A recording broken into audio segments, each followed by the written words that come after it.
An upper endoscopy, often referred to as EGD, is a procedure that allows us to directly examine the upper part of the GI tract. This includes the esophagus, the stomach, and the first section of the small intestine. When do you need an upper endoscopy?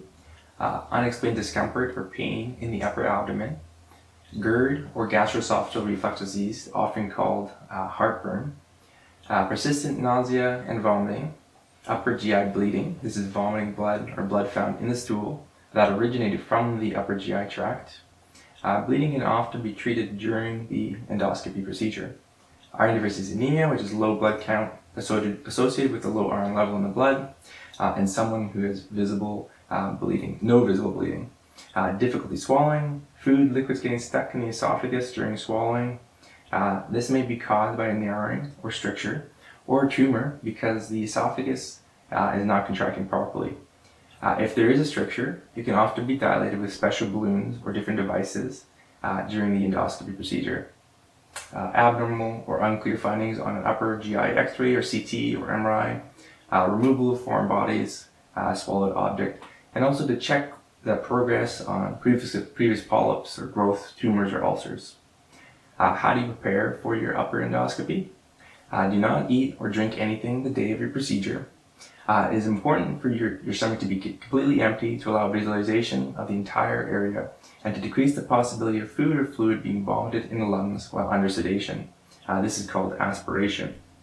You may be asked to adjust your medications, such as insulin, or to stop specific medications, such as blood thinning medications, temporarily before your examination. Do not assume that you should stop or either of these medications or continue taking any particular medications. You should also arrange for a friend or family member to escort you home after the examination. Although you will be awake by the time you're discharged, the medication you'll be taking for sedation may cause temporary changes in reflexes and judgment and interfere with your ability to drive or make decisions. This is similar to the effects you experience with alcohol. What happens on the day of your upper endoscopy?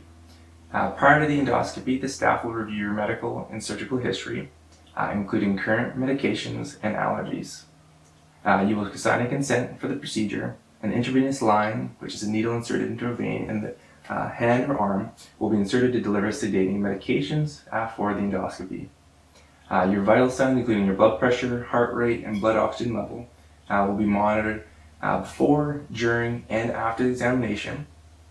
Oxygen is often delivered through the nose, through small tubes, and this is fitted around the ears.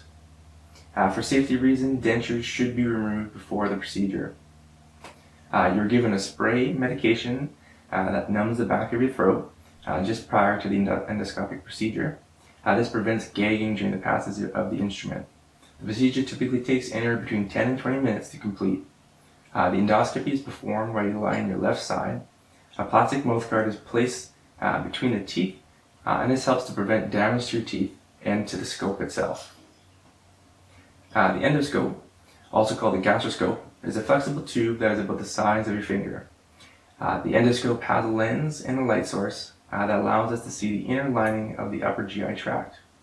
Most people have no difficulty swallowing the flexible gastroscope as a result of the sedation and the numbing spray. We may take some tissue samples called biopsies. Obtaining biopsies is not painful. We may also perform specific treatments, such as dilations, which is stretching of a narrowed area or structure, removal of polyps, or treatment of bleeding. It all depends on what is found during the examination. Air or carbon dioxide gas is gently introduced through the endoscope. This allows it to open up the GI tract, improving our visibility during the procedure. What happens after your endoscopy? After the scope, you'll be observed for a period of time, generally less than 1 hour, while the sedative medication wears off. Some of the medicines commonly used cause some people to temporarily feel tired or have difficulty concentrating. You typically be instructed not to drive and not to return to work the rest of the day. The most common discomfort after the examination is a feeling of bloating as a result of air introduced during the examination. This typically resolves quickly. Some patients also have mild sore throat. What are the risk factors of an upper endoscopy? Upper endoscopy is overall a very safe procedure and complications are rare. The following is a list of some of the possible complications. Aspiration or inhaling of food or fluids into the lungs, the risk of which can be minimized by not eating or drinking for the recommended period of time before your procedure. Reaction to the sedative medications. Bleeding can occur from biopsies or removal of polyps. Although if bleeding does occur, that is usually very minimal and stops quickly on its own or can usually be very easily controlled. The endoscope can also cause a tear or hole in the area being examined, also known as a perforation. This would require surgery, but fortunately occurs very, very rarely. After the procedure, when should you seek help? Severe abdominal pain, a firm distended abdomen, vomiting, fever, difficulty swallowing or severe throat pain, a crunching feeling underneath the skin of the neck, passage of red blood or black material in the vomit or the stool.